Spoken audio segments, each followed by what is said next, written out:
Thank you all for being here and for all this wonderful energy you've brought in. You have that light, that love, that wisdom, that power. All of those elements are right in you. And I see them just shining today. You're just beaming. So, my gosh, I think I just want to stand here and bask in all this. If you will, let's just take a time to center ourselves and go into that heart space. Just take a deep breath. Just let it go. Allowing yourself to get grounded in this moment, in this time, in this space. But especially, allow yourself to go into that heart space. In that temple of God. That place where only you and God can meet. As we recognize all the blessings of everyone that's ever gone before us. And for each one that's here today, dear God, we say thank you. Thank you for that brilliant light that's beaming and shining through each and every one of them. May they recognize it this day. May they become aware of it. And so often, we forget. We forget the blessings that you've given us, God, in every moment. And the peace that comes beyond all understanding.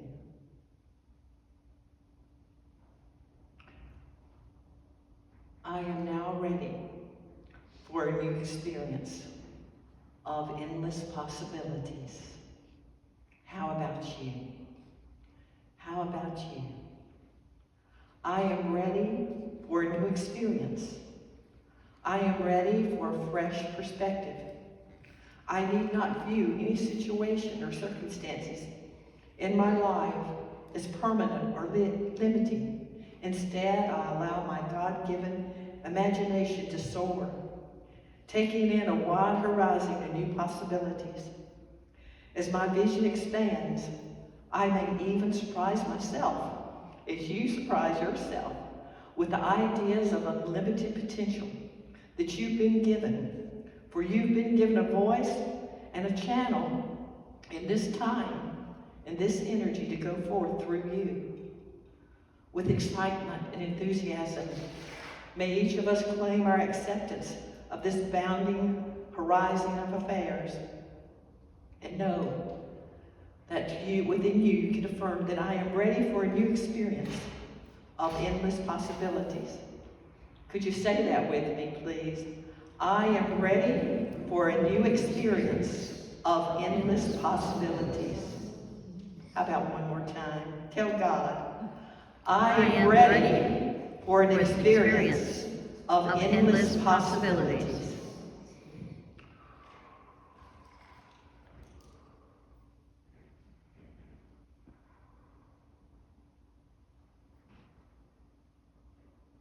Just enjoy the journey. Thank you, God. Thank you, God.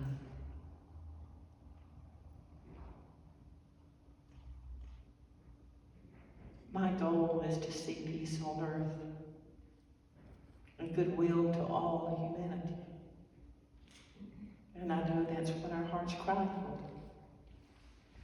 But you know, when I look back and think of Veterans Day, it's like, how can this be?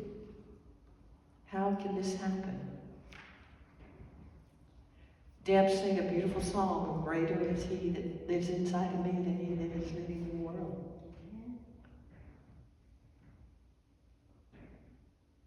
We can say those words, but can we really, really accept it?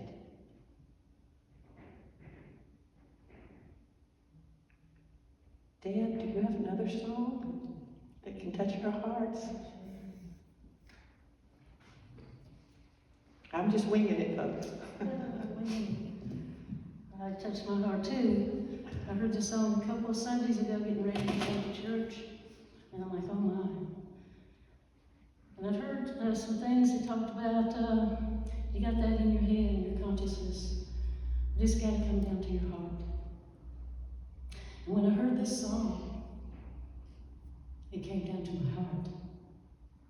And I'm like, so that's Jesus.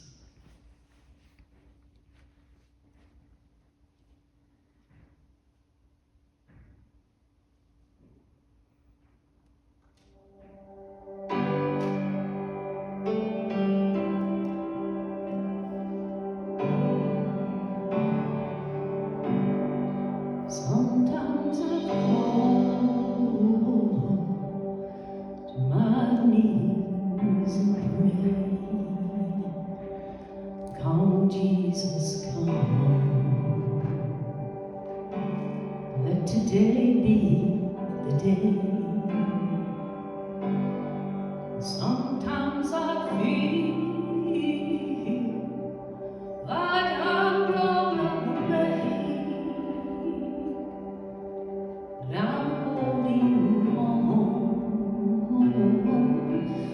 to a hope that won't fade. Come, Jesus, come. We've been waiting so long for the day you return to heal every hurt, right every wrong. We need you right now. Come and show us somehow. Deep down I know this world isn't home. Come, Jesus, come. There'll be no war. There'll be no chains when Jesus comes. Let today be the day. You come for me and the strong just the same. Y'all will believe in the power of His name. Come, Jesus, come. We've been waiting so long for the day you return to heal every hurt and right every wrong. We love you right now. Come and show us somehow. Deep down I know this world isn't home. Come, Jesus, come. Come, Jesus, come. One day you'll come and we'll stand face to face and lay it all down. 'Cause today is the day. Your time is right now. So there's no need to wait. Heart will be washed by rivers of grace. Come, Jesus, come. We've been waiting so long for the day you'll return. Heal every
I've been hearing things about we're coming into a world war. And it's like, how can we be feeling these feelings that we've been feeling, of elation, of something's coming, something's ahead. And I haven't been feeling war, but I just now got it.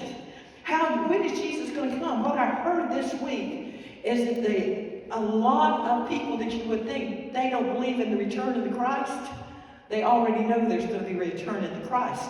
But we have been taught the return of the Christ is the clouds open and all these things start coming in, the red horse, the black horse, the white horse, the da-da-da-da-da-da. I'm not saying there's not going to happen. But we've been taught a whole lot of things, But when we open up and say, come, Jesus, come, and this is where we are right now, and that's our prayer. Help doesn't come until we ask it to come. We have to open up and be ready for it to come. But guess what? I'm feeling. I hope you're feeling too. It doesn't come from out there. It comes from in here. And there's no way when that Christ begins to return that anybody can go against it and be the winner over it. Because the peace and the love and contentment, all those things we've been told would happen on this planet Earth, they're already in the making. They're in the making in you, folks. When you're saying, come, Jesus, come, and you really mean it, you begin to recognize you have that same Christ seed in you as Jesus did. I'll try to tone it down. I'm getting excited. But that's what Jesus came for. He came from that higher dimension to come in for, and I never got that thing, salvation. Salvation. He came to save us by the life that he is and the life that he brought to us, the teaching he brought to us, because we're on the verge, or have been on the verge, of destroying this planet. We could do it right now, just mash a couple of buttons. We've got that much power. But you know what? The powers that be are beginning to fall. They're beginning to fall, and it doesn't matter whatever way you want to look at it, the good guy's going to win, whoever that is. And I'm not talking about people, that we're just going to be able to step into this stuff. But there's a whole energy field that's going to be changing. And I won't say tomorrow, the next day, but I feel it coming. It may take 2 or 3 or 4 years before you really start seeing things happening. But guess what, folks? It's on its way. Forgive me, I got a tap on my shoulder. It's not on its way, it's already here. And it's working through me and you. It's working through people all over the world. I've always thought it's for the people to stand up. What's happening, last week I almost talked about a spiritual revolution wanting to come through me. And I kind of blocked that off, because I knew what was to come. If you're talking about an election and all that, if you start talking about a revolution, that's spooky. And I thought, when I changed my thought, I got something else, whatever that was last week. But that spiritual revolution it's working right now. But that spiritual revolution is a spirit in you and in me that's coming forth.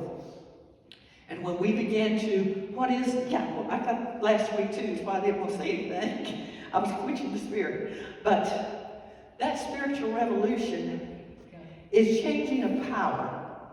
So that would look like what I said would be out there in that world. But what we're speaking about is a spiritual revolution. So a spiritual revolution is a shift in power. And that power is the power over our negative thoughts, the power over our negative thinking, the power over our negative actions and beings and doing and guessing and anything else. That stuff starts to fall apart too in us. That's what it's about. And when that starts falling, that song you sang earlier, greater is he that is inside of me than he is in the world. You don't just know it or say, I have faith in it. Well, I think I believe it. You'll know it.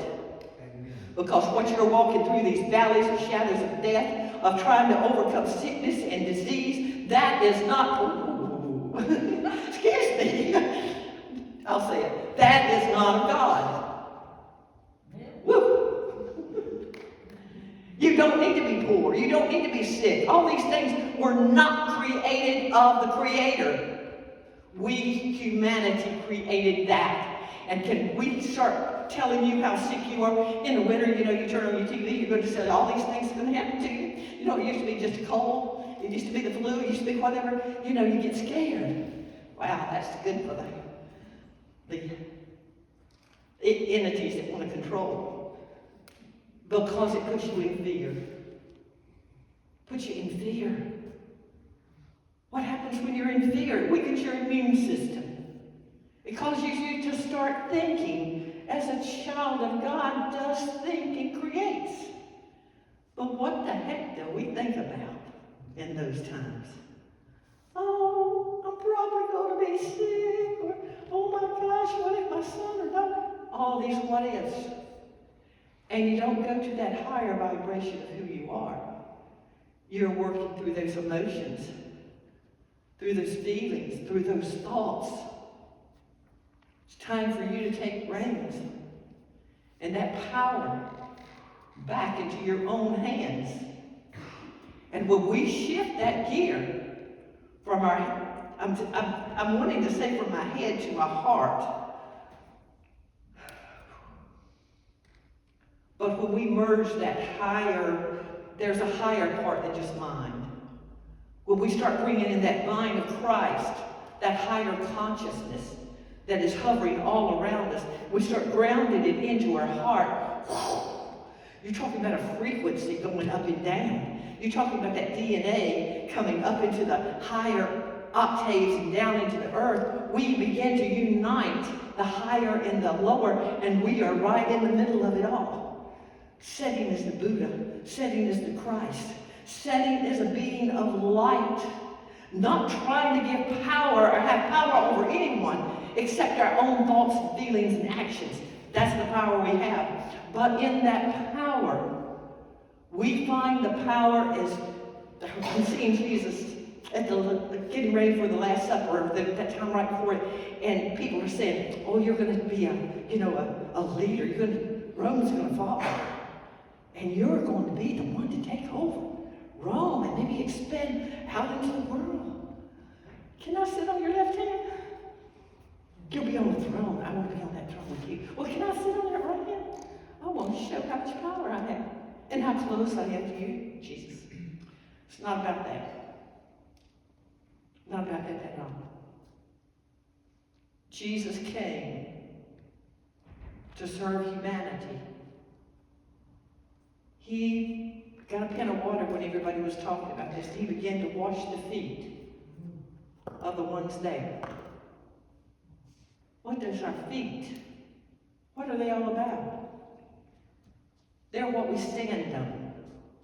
What are we standing on? Our own power? Our own thoughts? Our own feelings? The washing of them is being cleansed from all those things and taking off any restrictions. There goes a little feather or something. Taking off restrictions. You stop binding your thoughts and feelings, your actions, all these things up, and you begin to look at it. That's why all this stuff has been coming up for the whole world. Anger, resentment. We're beginning to find freedom. Freedom. That's what's shifting in us. That's that great revolution that's already taking place. It's not power of control. It's that power of understanding, that love, that wisdom, that strength. All these things are being awakened in us. And when we begin to see all that ugliness out there, we look and see, well, what is it in me that is hitting? Is there any of that in me? Any of that in me? Because if one man came, he could call, like he said back 2,000 years ago, I could call 10,000 angels to destroy the world. That's not what it was all about. He wants you, for you are that angel. You are that being for the transformation of this world. And it's not by power or by might, saith the Lord, that this will be done, but it's going to be by your spirit of love and compassion and understanding. How may I serve you will be your attitude. If you're angry, if you're bitter, if you're sick, if you're whatever's going on in you, you begin to reach out to those people and you begin to ask to see with that single eye of love. Let me see them the way God sees them. Let me love that person like God loves them. Let me speak to that person like God or Jesus, the Christ, would speak to them. And then you allow that true self of who you are to begin to talk with somebody. Not to try to manipulate them in any way.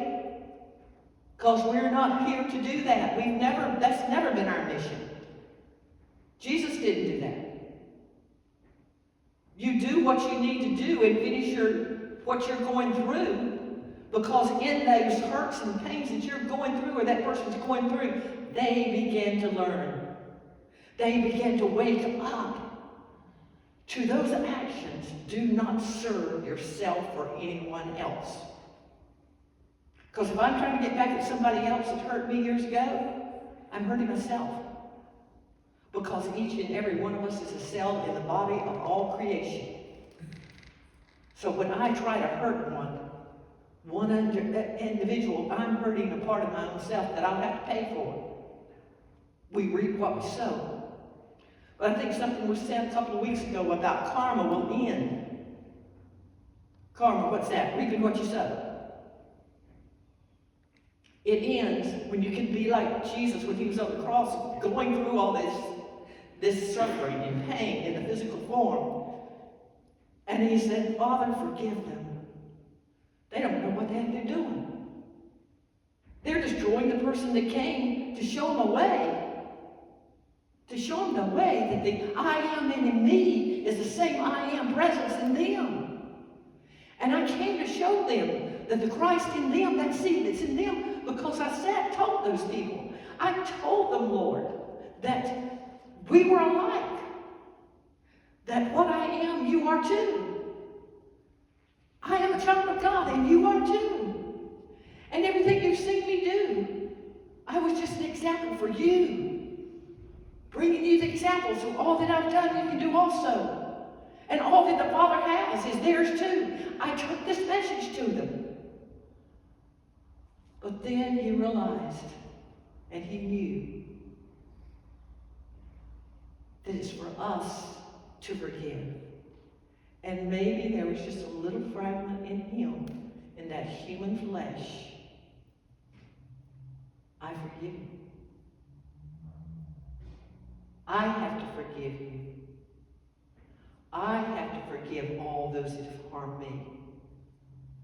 I have to do that.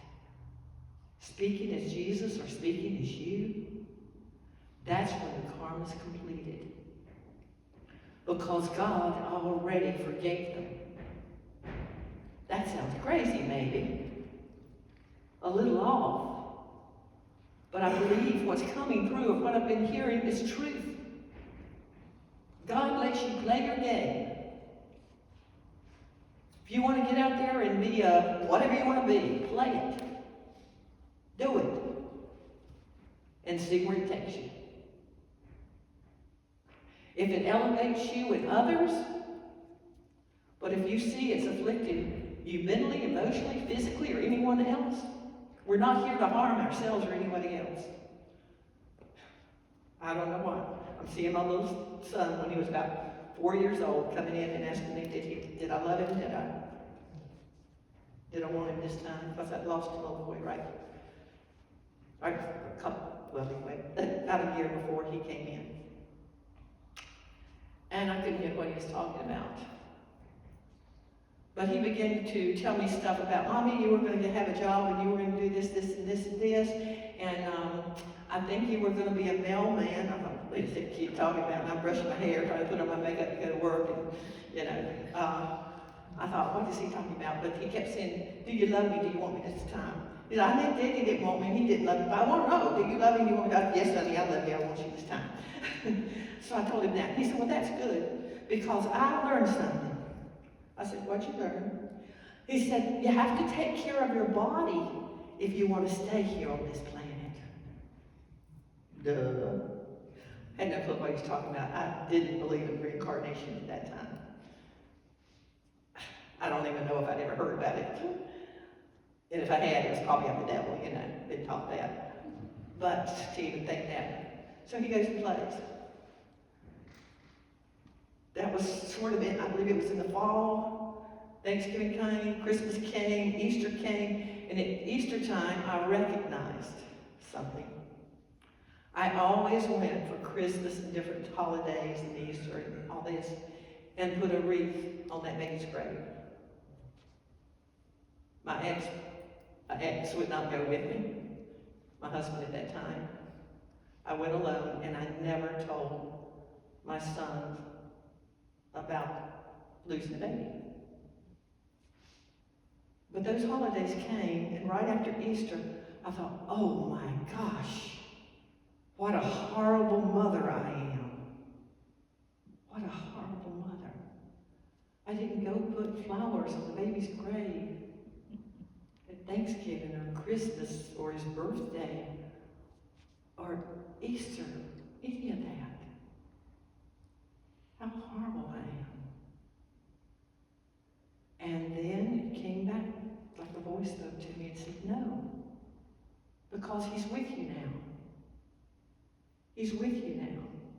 And that was my first experience of really thinking about reincarnation. Could this be? But the pain, that attachment to that little form in that coffin didn't talk to me anymore. But I recognized that's him. But he may not like me if he hears this saying this, but he's getting out of rehab this coming week.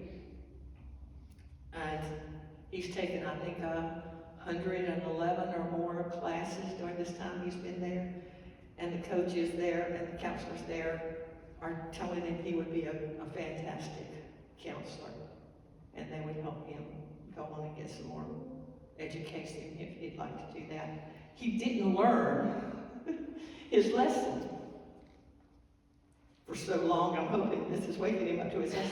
But we go through things so we can learn our lesson and wake up. Because the suffering and the pain, the losing his family, the losing jobs that were fantastic, the loss of the marriage, it wasn't that God did anything to him. And it wasn't that his ex did anything to him. Yes, they danced some horrible dances together. But he was learning through all that. Let it all go. It's not worth the fight. Go make a real change. But call on that greater is he that is in me that is in that world. And walk with it, live with it, be with it.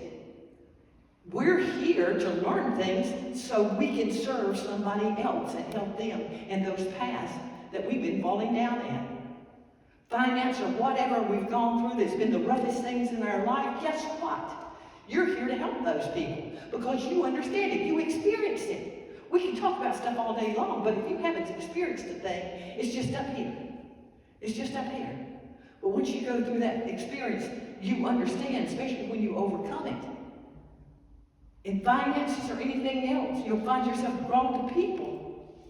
And it can be someone, you know, I told Tony, I said, honey, I really don't want to go traveling. He wants to retire and travel. I think, you know, get off and get somebody to help at the church. You know, y'all, let's take a month or a couple of weeks off every once in a while together. And it's like, well, I don't know about that. But then it came up to me. What came is anything we can do. What are we missing? We come together like this. That's why I try to get y'all to talk. I want to know, what is your gift? What are you bringing? What are you know, that you can go out in that world, because it's not something, just meeting someone. Maybe standing in line at the K&W, and you smile at somebody, they start talking. You start talking. They may tell you something that's personal. It comes out. You might think, why did they tell me that? But it'll be something that you've been through, and you'll say, well, have you ever thought about blah, blah, blah, blah, blah, blah? Or I knew somebody or something. Am I making sense? We're here to serve each other. And we meet people now, right now, this is happening. What the heck brought y'all here today? You know, we come to feel the vibrations of love and being uplifted. And I recognize this week, I wanted to be a cheerleader when I was in high school. And when we were shifting over from maybe 8th grade or something, anyway, there was a change. I can't think about what grades you shift, but anyway, the girls that were some of the head cheerleaders, they were moving away and going to other schools and stuff. And the teacher stood up in gym class and she said, "Elizabeth, I think you would be an excellent cheerleader." I'm sorry, Jay, jumping up and doing these things. I have just a little bit of energy. I had a lot back then. And so I thought, I'd like to do that. And I said, no, I can't do that. I was really, really shy, believe it or not. And no, I can't do that. But the teacher said, "I think you'd be excellent." They started clapping. So it made me think it was a good idea. But then later, when I got home, I realized my mother had passed away. My daddy was thinking, it was hard for him. And we'd always been kind of not teasing. We didn't have much. I knew he did not have the money to buy me the cheerleading outfit. I knew he could not take off to take me to be a cheerleader. And I don't know what this is for y'all, I guess. But Tony told me that this week, that's why it's all coming up. Our stories can help other people, I guess. But Tony told me this week somebody said that Elizabeth, he said, "I've met her and she's a cheerleader. She's a cheerleader to bring the best out of people so they can be their own cheerleaders. She's there to coach them, to help them to bring it out of them. She's not trying to change them, except just there for them. And she cheers them on when she sees them, doing those things that they'd love to do." And so I'm getting it. I'm getting it. We all have something that maybe we longed to do when we were little. And so I could care less if I had a huge church. I could care less. I love it. It would be great to all that come back again. But it's not out of a place of wanting somebody to see me. I want people to see you. I want people to see each and every one of you as a beacon of light in your community and your work and wherever you go and whatever you do. And for me, that would be the joy in my heart above anything else. Because what starts happening, the dollars and the cents and the gold and the silver and the houses and cars, they're fine. They become icing on the cake, I guess, but they're not first things in your life anymore. As this transformation begins to come, it's like, how can I serve? I don't know why I'm saying all this stuff, but I really believe we're in this place of the energy is beginning to flow and grow in each and every one. I've told this story before. There's a minister went out, he always visiting people. This one man, he never could get him to come, and it was cold weather, and he went to visit him. And the fireplace was going, and just looked so beautiful. And the minister got up, and he walked up, picked up the poker, and he took one of the pieces of wood and that was real hot coal there, pushed it over to the side. He was there for a couple hours. They talked, had coffee and tea or whatever. And he said, "Well, I guess it's about time for me to get going." And he got the poker and he pushed that coal that had all burned out. It's still there, but no flame on it. And he pushed it over to the other wood that was on fire, and all of a sudden it went.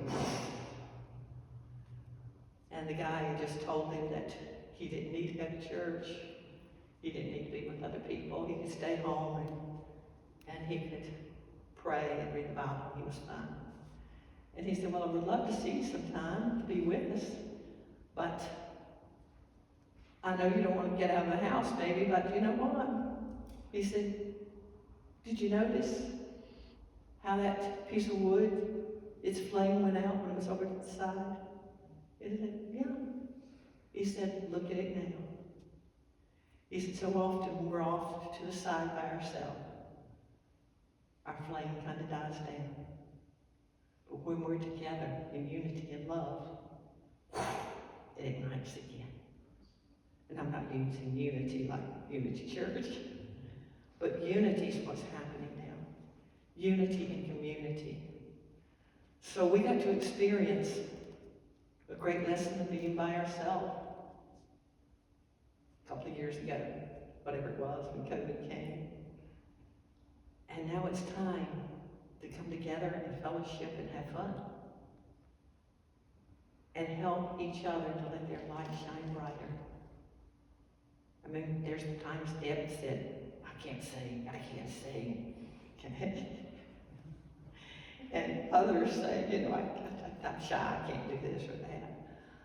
But look at what blessings people bring to us by sharing their talents. And here's two other people who've come in and look at the bulletin board. I know Linda's done a wonderful job, but there's just been, about 5 or 6 of us, the people that have been here, like WG and different ones. But then the time comes when it's hard for 5 or 6 people to keep this place going. So come and play with us. I'm not trying to rally everybody here, but that's just coming out of my mouth. Well, maybe it did come out of my mind. But we welcome each and every one of you. And a lot of people used to come in here and say, I'm home. If this is not your home, I want you to find your home. That's why I've never gotten upset if anybody left. People say, well, why aren't you so upset? I don't get upset. I love them. Can't get upset with you if I love you. And wherever you go, I want you to have the best blessing you can yet have, wherever you go. But I believe it's time that people will come together and share the beauty of who they are.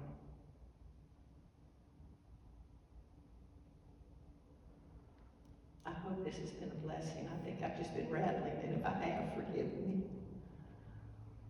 Is there anything you'd like to add? Did you get something out of this today? Anybody? Did you get any kind of blessing or any kind of awakening or any kind of thing? Used to tear me back more.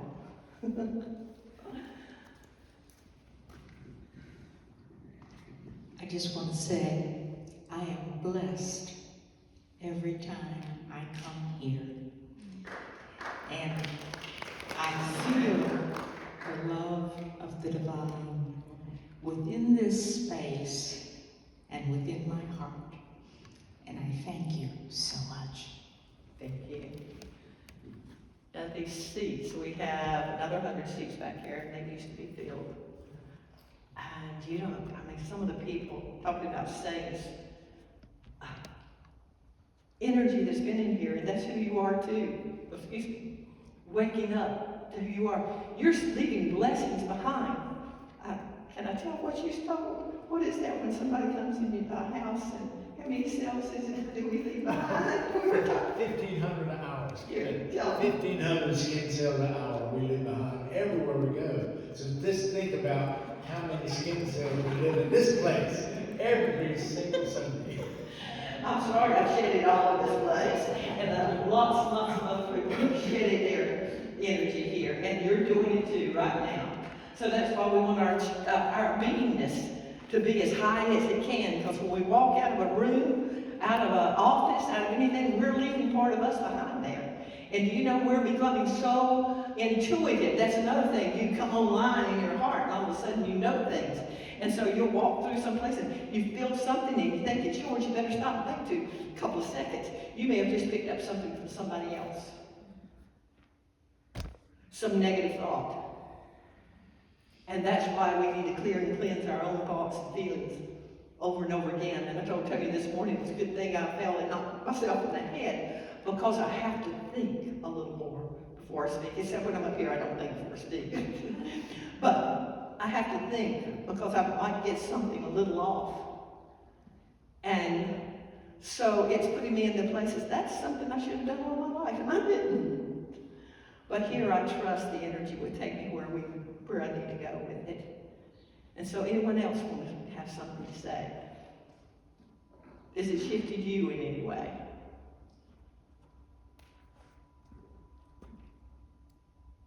The thing about it, if you speak, somebody else here really is having that same thing that's going on with you, I've learned.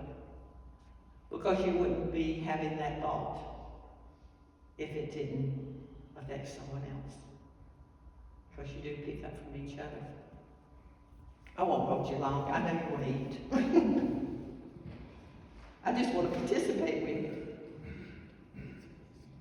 I especially loved your story about the embers in the log and being pushed together. But I think especially right now, just the ripples we send out of positive energy and of patience and kindness is really important for counteracting negative energy that's spreading, and it can go a long way to not let negative energy spread, and it can be. I've just been making an extra point lately to check in on people to see how things, even people that I feel like are really strong, just to see how things are affecting them, and just to not forget about them, and to just help everyone stay centered in their faith and feel loved. Mm-hmm.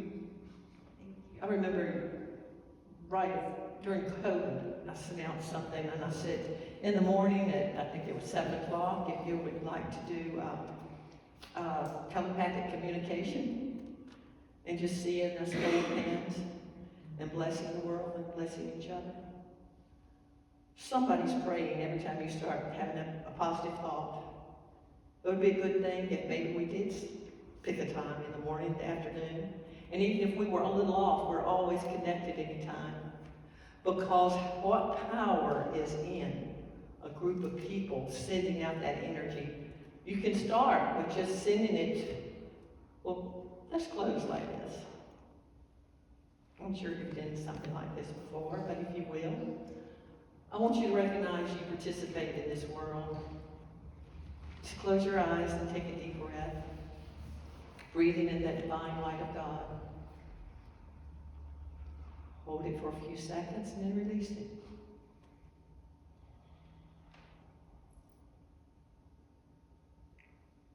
Breathe in that love and light and peace into your body again. It's always been there, but recognize it. And now breathe it back out.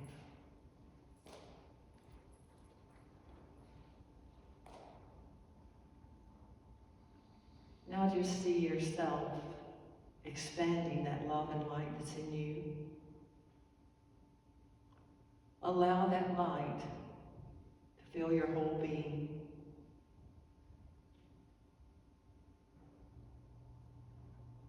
Let it encircle you. It's your divine aura. It's your energy field. Know that you have the ability to expand out to each person on each side of you. To the person behind, the people behind you and in front of you.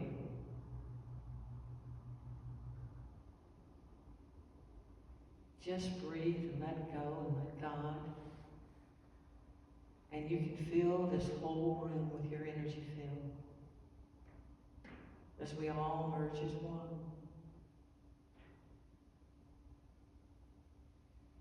Then allow that light to go out beyond this building.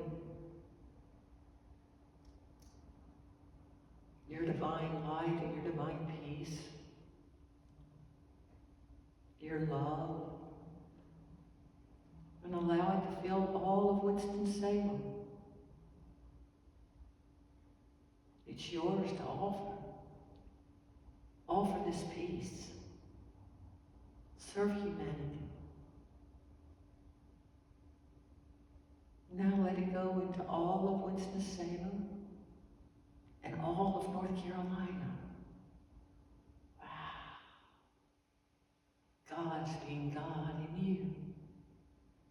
God is the light, the love, and the peace in you.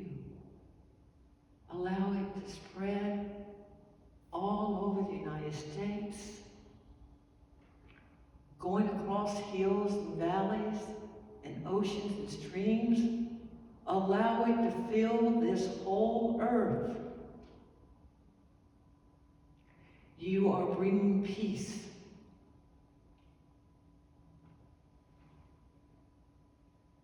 And offering it to everyone on this planet as it goes out beyond the planet. You are extending love to everyone.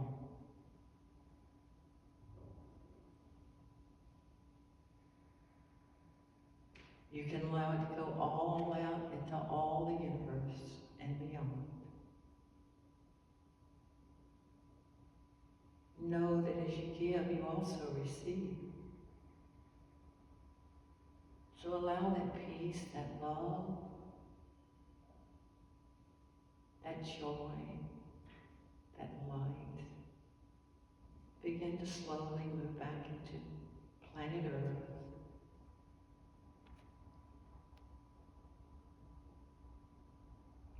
Back across the oceans, hills and valleys, coming back into North Carolina.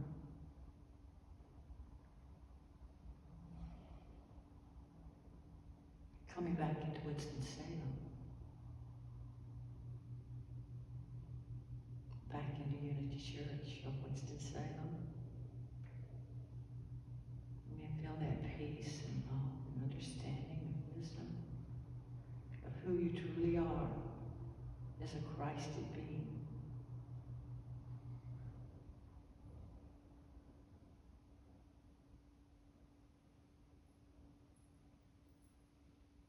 Settling back in your form, for you are a spiritual being in human form. You are a spiritual being in human form. You are a spiritual being in human form. And so it is. So it is. So it is. Namaste.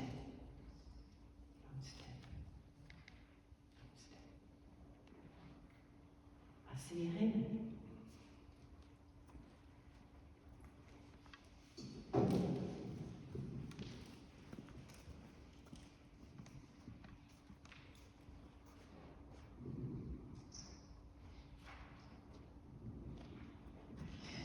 This is really hard for me because I've always been super introverted.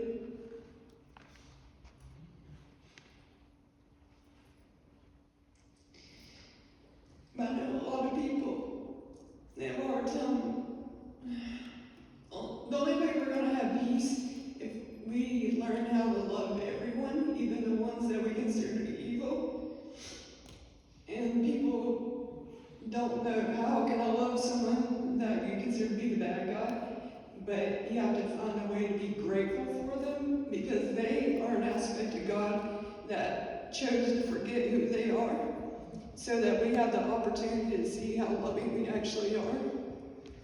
And over the past couple of years, my guides have introduced me to a lot of negative beings that were either human or not, many different kinds. And I remember at first I used to feel my chest tighten and I'd be so fear-based. And but naturally, intuitively, they just told me I have to love them. And so every time I say I love you, and I feel peace.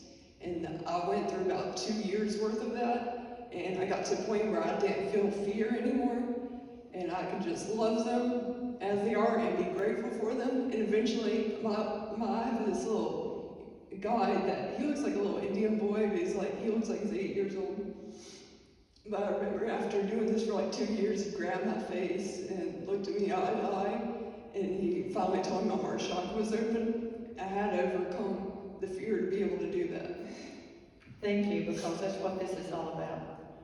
We're learning that we are pure love. To all. Yeah, everyone. Everything. Not just the nice people in your life. Now, there was a gnat in the bathroom this morning, buzzing around. And I thought, what's he doing here? And my nails have gotten really long. I cut them, but I need to cut them this morning. But I reached out and he went right in between two fingernails. I didn't hurt him. And I went to the front porch, and when I opened that, her lips, it flew off. I've had Just to like I think don't this want to past hurt week, anything. especially a lot of bugs here lately. The past week is funny. I cannot kill them. We have more gnats in the house than I probably ever have, but I cannot do it. Well, It's funny. Take a banana or something else. Oh, Like that, go there. I catch them and take them out, but yeah, it's funny. It's an opportunity for me to see that I can love everything. Yeah, for sure. But that's a part of what's happening. I mean, we're changing inside. We're just changing. And not only are we changing in our thoughts and our feelings, but I guarantee you, physically you're going to start changing too. You will. Heal what needs to be healed. It's one of our prayers that I've used before, unity prayer. Heal what needs to be healed. Reveal what needs to be revealed. And I used to say, but God, don't reveal it to everybody else. But it's that our life will be transformed. But that's what starts happening. You start seeing who you are. And why is this in my body? Why is this hurt or pain or whatever? And as you begin to forgive it, just like Myrtle Fillmore. She'd been sick since she was little, the one that she's co-founder of the unity, which was like 150 years ago or something. But what she was doing, when she discovered that her body was a gift and this, that, and the other, she started talking to those places that were, all the stuff she called it, my body's weak, and she'd ask me to please forgive her for thinking those thoughts. And as she went along, eventually, people said, Myrtle, I thought you dead. It's here out shopping. What went on? And she said, well, I learned to speak truth. And my truth is I do not inherit sickness and disease because my Father is God, and I don't inherit it because, I'm a child. I'm created. But because of our things that we think and feel, like cancer, it eats away on us. But he needs to go, some of you need to go somebody else's way, and we'll finish after this. Anybody else wants to talk to you, we're going to have a little something to eat. And you know what Myrtle done when she got healed? You know what she done? She done it. Let's see here. She done this before she got healed. But anyway, that woman went over the Rocky Mountains. This is the 1890s or something like that. I mean, hey. She went over the Rocky Mountains to go visit her husband. Now, she was in a sled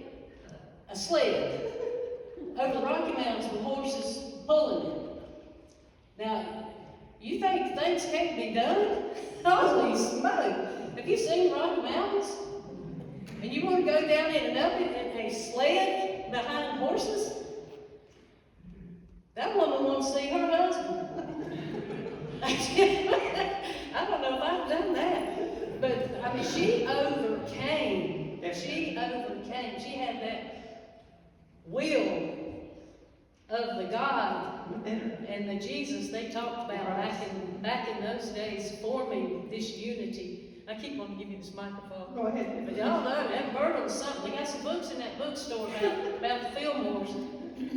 That's some powerful things, and the people that they met and talked with, and the circles that they began back then to grow this unity. It's awesome, like Barbara said. This has been something, and the ones that have come before us, and the ones that will come after us. Leave those skin cells. Yeah, buddy. So thank you. Thank you all. Thanks a lot.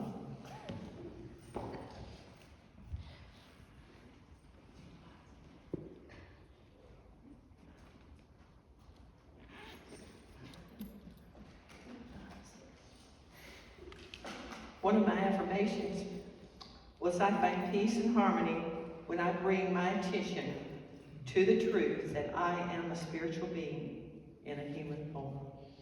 So just remember that when you come up with difficulties. You're more than human, folks. Much more than human. Okay. I know I have or I don't have.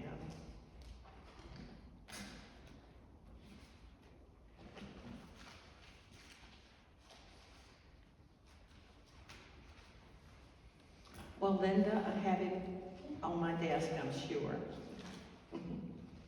A donation. If the ushers would like to come forth, if this has blessed you in any way, if you'd like like to give a financial blessing. The reason I spoke to Linda, she's our treasurer.